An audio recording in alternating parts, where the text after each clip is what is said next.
Latte? Ellers tak. Men det skal være mokka. Ja, tak. Okay.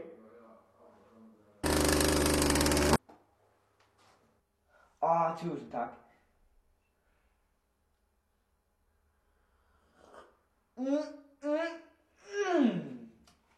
Tak skal du have.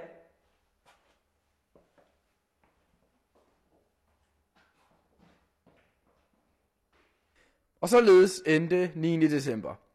Hvorfor skriger de sådan af hinanden, og hvorfor må jeg ikke være med?